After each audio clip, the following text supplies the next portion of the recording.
Good afternoon, Hate Nation, folks, for cats, and everything in between and beyond. My name is Roy, the host of My Happiness, My Worthless Half a Penny. I normally have either dull or bad takes. That's okay. Sometimes I'm angry for no reason. I think with Jimmy Butler, I was angry with good reason. Normally, I would say I am the only host in the history of the internet who fully and wholeheartedly admits it has no idea what's going on, but he tries. But the part that he tries needs to be a part of it. And I just said the exact opposite in the previous video that I recorded and deleted, thankfully. Not many people watched it in any of the platforms yet. I don't think I posted it to Twitter, thank God. But I am re-recording this one because the Miami Heat cannot be tanking on purpose, which was the premise of the other video, considering they have to make the playoffs in order not to lose their draft pick to the Oklahoma City. All right. Resetting that, most of the other things I said, I still believe it. Now, I found this out because of Jimmy Matt, and I know Jimmy Matt sometimes watches the nonsense that I say, and I know he's patient with me. God bless you, Jimmy. Really, you're patient with me. You're not patient with other people, bro. Like, I know you're patient with me because, I don't know why. I don't know why it is. Thank you for that, bro. Thank you for that. I would love to have you on the channel. The Brazilian guy turned out to be camera shy. So he's not going to be with us. I understand it. I'm not camera shy. I don't mind putting my face to my words on certain occasions or until this moment, because of the fact that I may sometimes say things that are incorrect, but not this level of incorrectness. So my theory was Spo takes out Jovic in the fourth quarter and in overtime, and stretches of the fourth quarter that were essential in terms of how well his usage was. And he doesn't use either Jovic nor Duncan Robinson. Now, I did watch a little bit of a podcast of 5 Reasons Sports, and if they mention some things, I'm going to say I heard it from them. I still have to catch up on the other podcasts. But he didn't use the players that he could have used. I went deeper in the last video, and I said that against the Kings, he also didn't use players that didn't even figure in the lineup, that were not getting the same type of quality minutes that they were in the beginning, such as Burks. I don't know if Larson wasn't available. Again, I've been a little bit out. That's one thing I mentioned in the video that I want to mention again.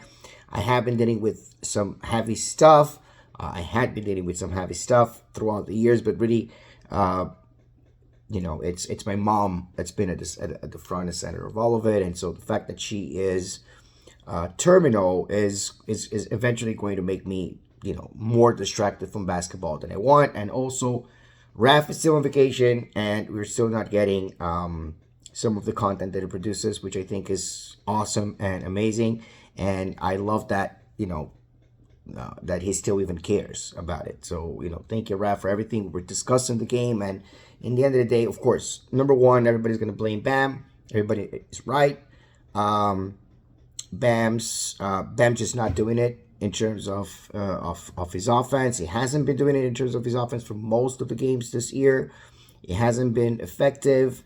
What was it? Last time I saw that his shots combined with another player, I don't remember who, but they were at a very low percentage. They were a very low percentage in the overtime yesterday. There was a point that it was 1 for 3 and then 3 for 5, including a triple, and then he kind of started shying away from the game. Jaime Jaquez had a triple-double, and then he misses the two free throws, 3 seconds to go, that would have put this game away. One free throw would have put this game away because they had a free throw on the other end and missed it. We squandered a 17-point lead again. It's not Oh, the Kings always do that. Like I heard in the beginning of the Miami, of the five, I don't know why I say Miami, 5 Reasons Sports podcast.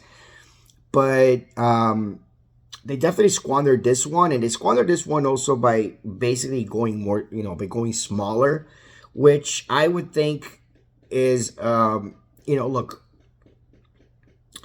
we've all been in denial before, and we know what this is. And thinking that the team is tanking low key, like I said, is wishful thinking because the idea of tanking doesn't make sense for our pick, right? For the 2025-26, which we need the pick, right? Regardless of what it is, we need the pick.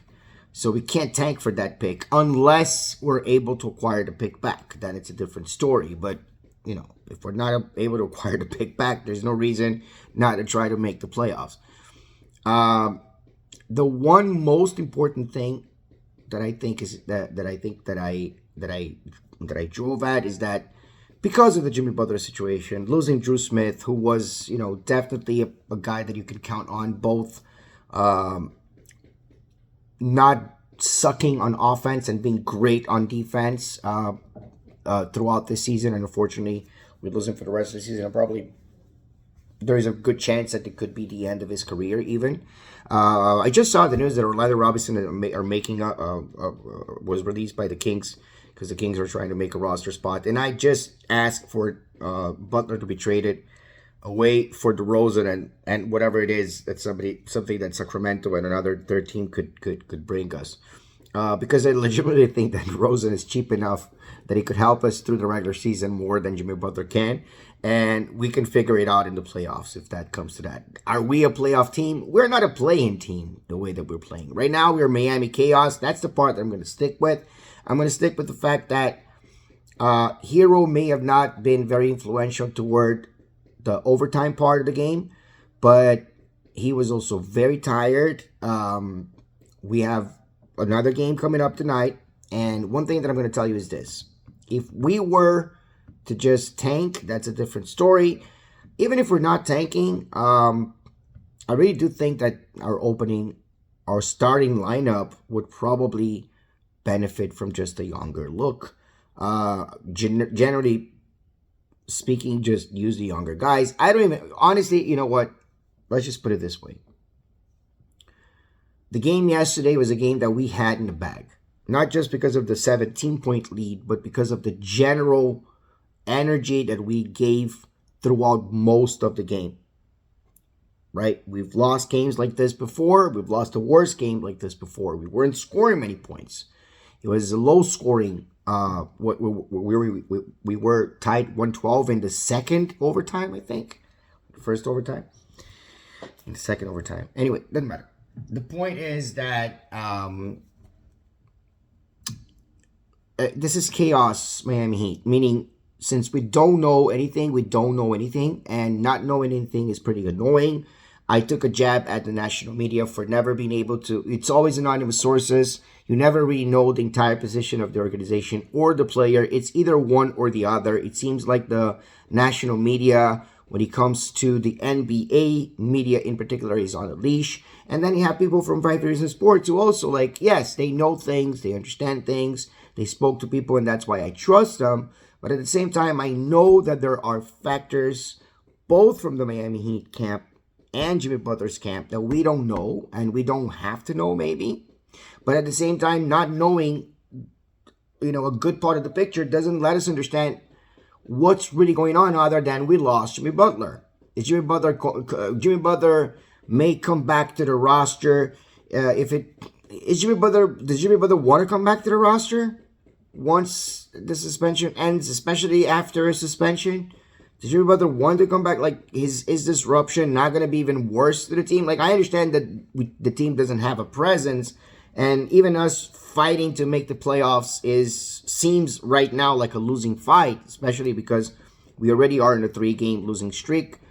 I would say we extend the streak tonight against the Warriors. I don't think we have energy enough to beat the Warriors. But you know what? I've said this before.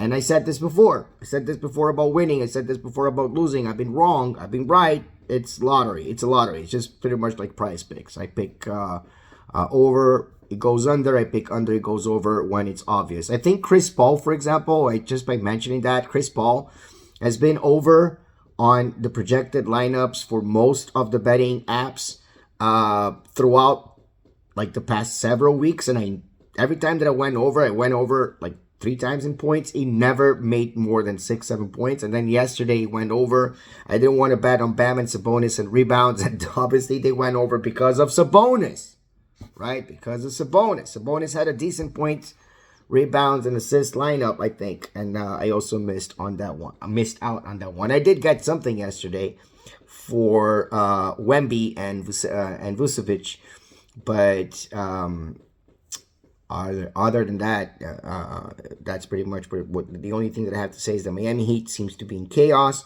It seems to be that Spo has been coaching the team pretty poorly from the perspective of what's going on with the organization. I thought that the Miami Heat was more united. The team, the players were more united, were more together. But then, if there are certain things that are happening that are beyond their control, how can you blame them? Anyway, I thought a lot of things that I was wrong. I was just correcting myself and recording this video saying the same thing that I said last time, but just saying that no, we technically cannot be tanking on purpose. So we'll see what's going to happen. Stay safe, stay dry, stay as happy as possible. It's a very complicated world of ours. Let's go Heat.